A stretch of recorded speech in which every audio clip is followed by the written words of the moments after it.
male members who had successful military careers, but to my knowledge, we have not had a female member or guest speaker who has had a long successful military career as well.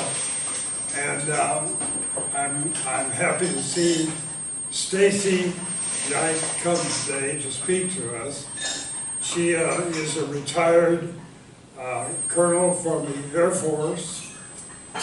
She got her initial degree from Clemson University in engineering, and got her commission in the Air Force by ROTC. And later she earned the 3 master's degrees from various places, and I think she will tell you about that. Stacy.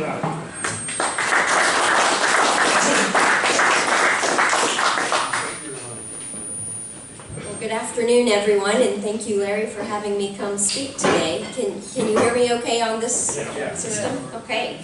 I brought up my notes today because Larry's been talking to me about what it's like to be a woman in the military as opposed to what it's like for everybody else, for all the men in the military. So I'm not sure if I'll touch on that or not, but we'll see. I do have to start at the very beginning today because Mom and Dad are here with me, and so you know Mom was part of the horse community. Dad says he wasn't, but just so you know, he was for quite a bit of time, but he still denies it now. And horses is what got me into the military. People often ask me how I got my interest, and what I tell young people when I talk with high schools or Girl Scouts, and I talk about following your passion and following your dream. And for me, I was riding horses, and I was competitive, and I wasn't ready to let go. So I had to figure out how to get my horse to college as well as pay for college. So those of you that are familiar with the tuition routine, that's a double whammy, and Dad said, no way. But I wasn't getting rid of the horse, and so I had to figure out sort of what my pathway was, and that led me through ROTC because they give you a free ride. You get 1 year free, so if you go at the end of your freshman year and say, yeah, I don't feel like it, you just walk away. I've got a plan. I'm going to take my horse to school. I'm going to get my first year free, and then I'll get out of that military thing, because that's not going to be what I do. But then my horse will be at school, and Dad will let me stay. So that's my illustrious start in the military. I had no particular passion that was my career. I was a mechanical engineer. Didn't really know what that meant. Lewis gave me some background today on what my life might have been like if I'd done mechanical engineering. And it sounds like it'd be a lot of travel and a lot of different jobs, which is what the military was. So I think maybe I followed the right pathway. We did the similar paths. But I went off to college, started ROTC, and loved it. People always ask, what was it like to be the only woman? And I say, I wasn't the only woman. I was met by my class leader, who was Diane Neely, and she's my best friend today, and my roommates were in ROTC scholarship. There were 12 of us on scholarship, 4 of us were women. So I kind of started just like it always is, right? You know, so we kind of charged off. I did mechanical engineering at Clemson, and then went off to my first assignment at Los Angeles Air Force Base. People ask me, you know, what did you do in the military? And I'll give you the short synopsis up front. I'm in my 13th house as an adult. I had 17 different jobs in 3 different career fields, and you know, how do you summarize that into one job description? So my first phase was off to be a real engineer with my mechanical engineering degree, and I went to build satellite systems. I went off to LA Air Force Base, Los Angeles Air Force Base. Anybody ever heard of it? Yeah.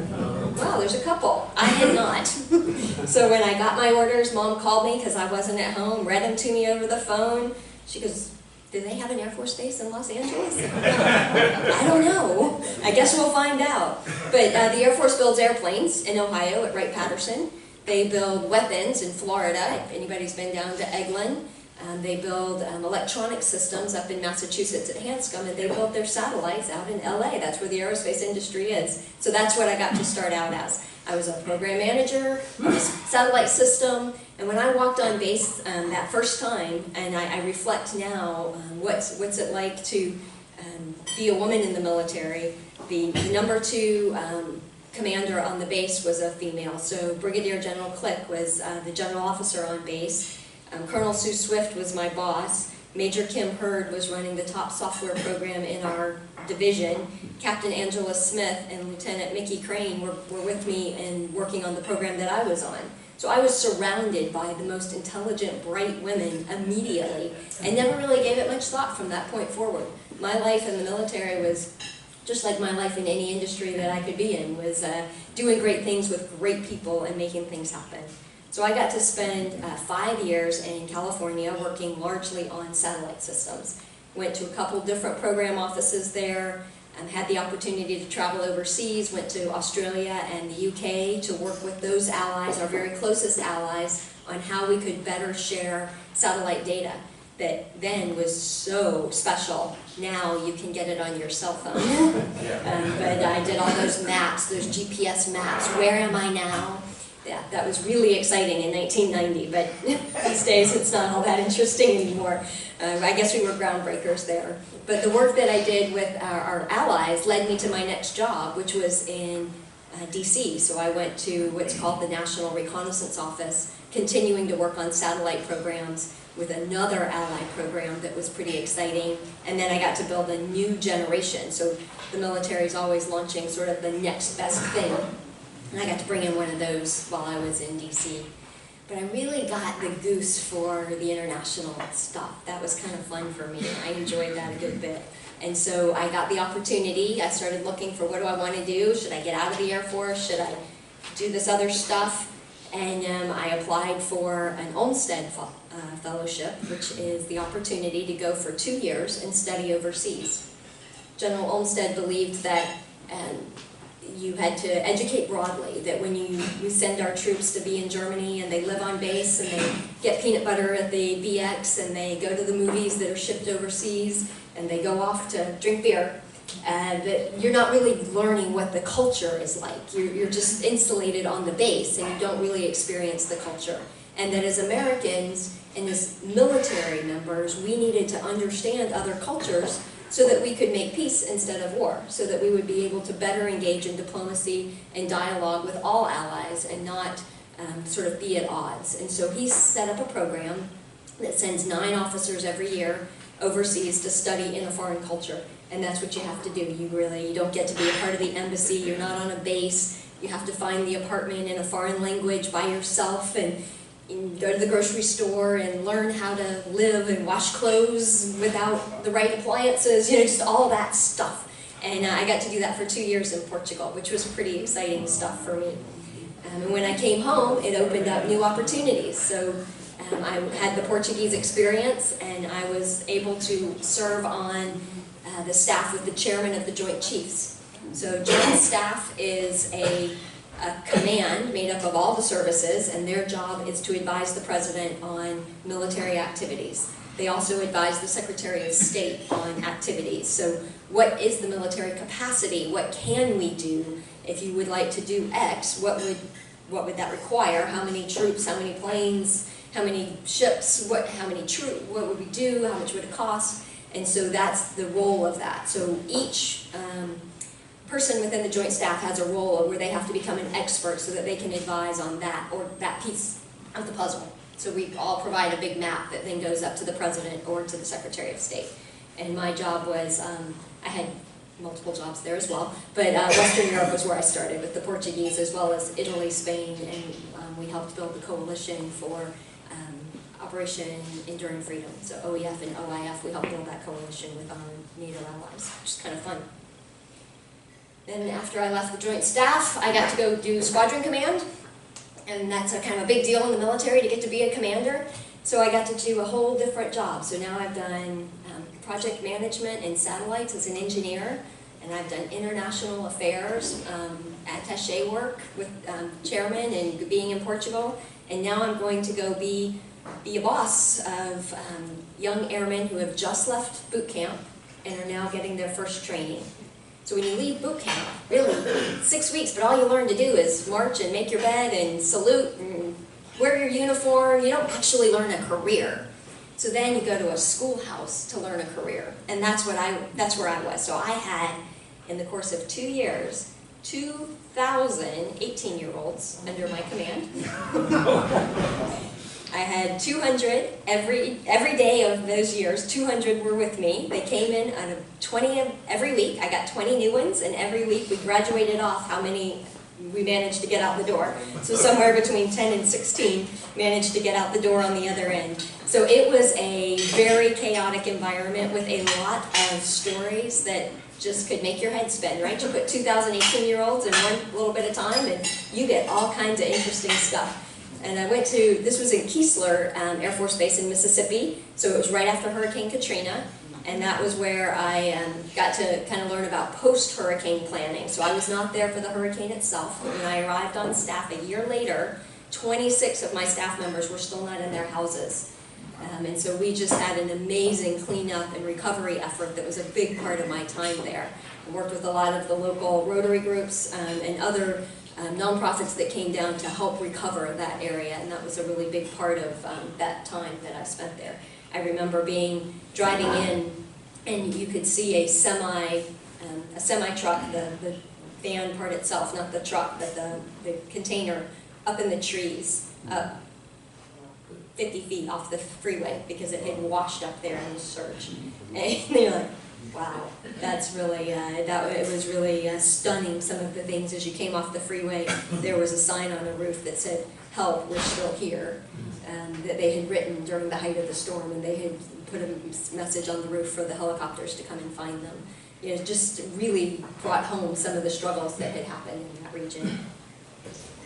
So I went from that command at Keesler and then went off to Air War College, which is an opportunity to get a master's degree, one of the multiple master's degrees that the military helped me pursue. And so I did that in Montgomery, Alabama, Maxwell Air Force Base, and then moved from there back into a command tour where I went up to Hanscom, which is in Massachusetts, and that was my final command, and I was the base commander there, which is different than any other job you can have. It's kind of like being the mayor of the town. So I had no experience in all kinds of things, but Dawn, you'll be happy to know I did have my own dog team because I had security forces, so I had my own canines, I had a fire department, I had a hospital, I had the rec center with the pool, I had restaurants, as well as the streets and the infrastructure and the finance and the comm systems and all the different aspects of how you keep a base running and how you support both the active duty people, the civilian personnel on base, as well as the retirees. We had our own school system there on the base, and so I got to do that for 2 years as my final hurrah in the military. So it was a pretty exciting opportunity for me to get to spend those 22 years, of which I was telling you I was only going in for one. So that ROTC program got the better of me, and the horse, I'm afraid, only made it through California. And after that, even the horse fell off. But my love for Clemson did not, so I got to Clemson because of Dad, I got to the Air Force because of Mom and my love for horses. And now, with my career, when I retired in 2012, you know, what am I going to do for the rest of my time? I have all kinds of exciting things I want to be a part of. But youth is what has always been a passion for me. Starting in Pony Club, working with kids and teaching those that were coming up in the ranks behind me. In the military, always reaching back and teaching those that were coming behind you to take your job and do your work. And so I really felt like being able to reach out to young children and education and bringing opportunities that they may not be having was really my focus. So I've ended up doing nonprofit consulting with board chairs and executive directors to help move their nonprofit organization forward. The military gave me a lot of leadership and a lot of strategic opportunities that a lot of nonprofits maybe don't have that business opportunity to look at the way their business is running. And so I work with them individually and give them kind of a roadmap to take the next step wherever they're headed. So that's what I've been doing with the last few years since retirement. So that kind of sums up my career, and I would love to, you know, if anybody has any questions or ask about any different aspects of that, I'd be happy to do that. Yes? What percentage of the Air Force newly recruits are women? So I looked this up because I wanted to know. When I joined in 1990, there were 11% of the force was women, even though, as I said when I walked in, it looked like 25% of my particular branch was women. It was only 11%. But today, the Air Force is 20% women. So I looked at that and said, people are always fascinated, why are women doing that? And for me, it's also the flip side, right? So I looked up how many men are in the nursing field, which is a critical area in our healthcare system that we need to have. And today, only 9% of the nursing community is men. And 20% of the Air Force, the military, is in women. So, it's not the only place that we need to do a little integration. Out of those 2,000 recruits you experienced, do you have one that stands out? I have a list of about a dozen. So we had the funny ones, we had the sad ones, the break your heart ones, we had the ones that were hardest for us personally.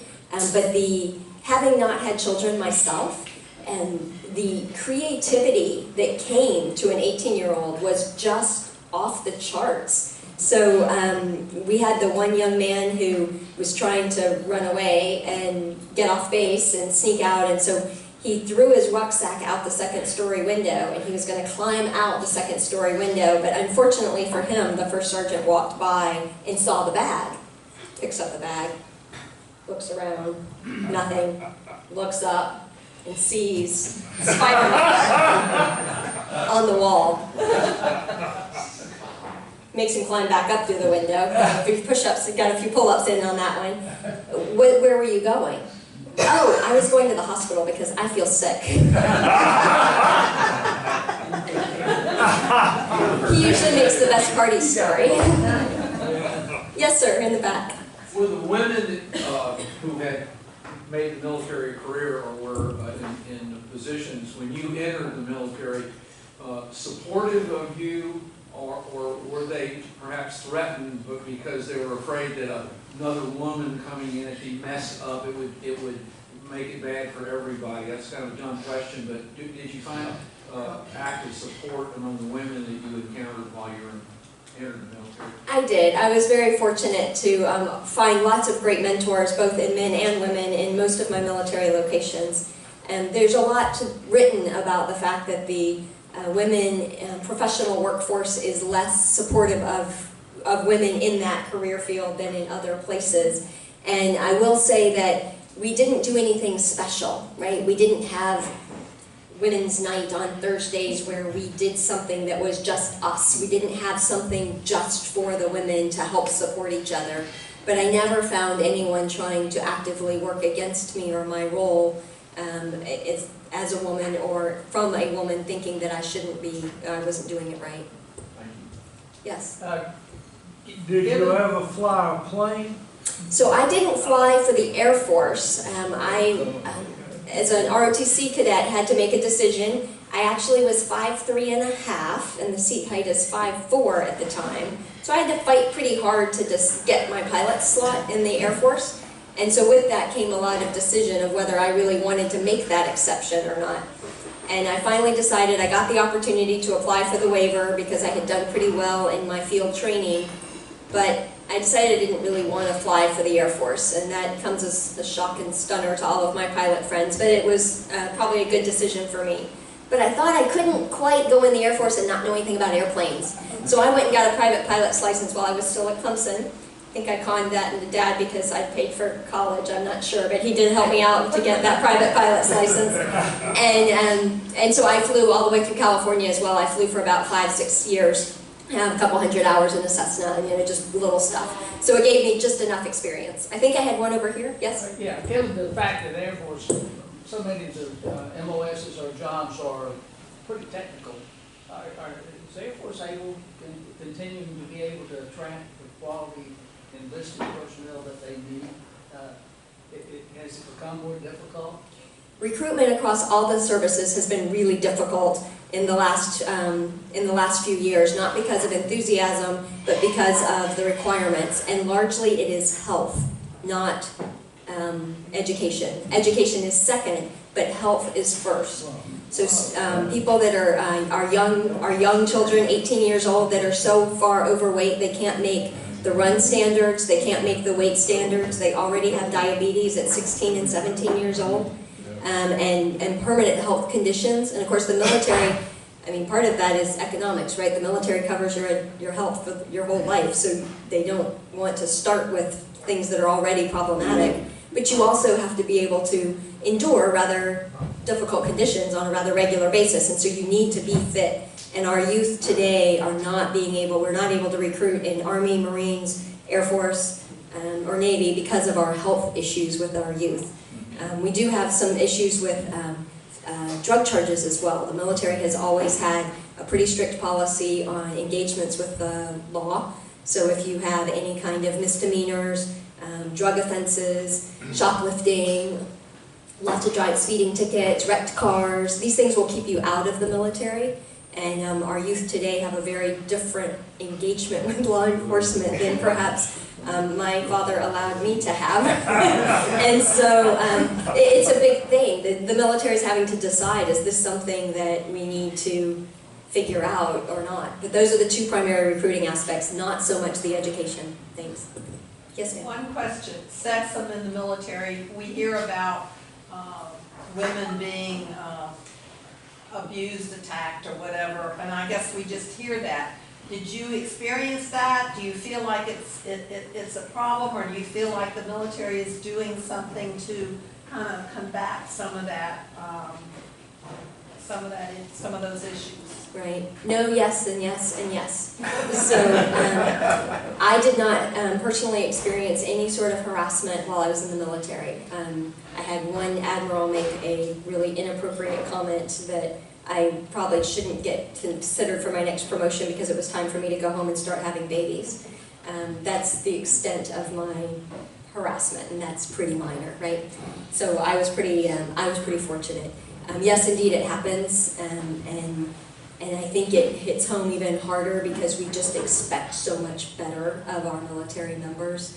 And but the sad thing is it happens in our culture everywhere, and so I don't think it's different in the military. I think it hurts worse in the military because those who are trusted and we have a great standard for them, you feel like any failure that they make is that much worse. And maybe it is because it's not acceptable. It's not acceptable anywhere in our society, and certainly not in the military. And the military is making efforts to do something about it, and they're never enough. This may be a little bit redundant, but some of us know another lady in town that was your rank. And I can only understand that to get where she was must have been a very difficult time.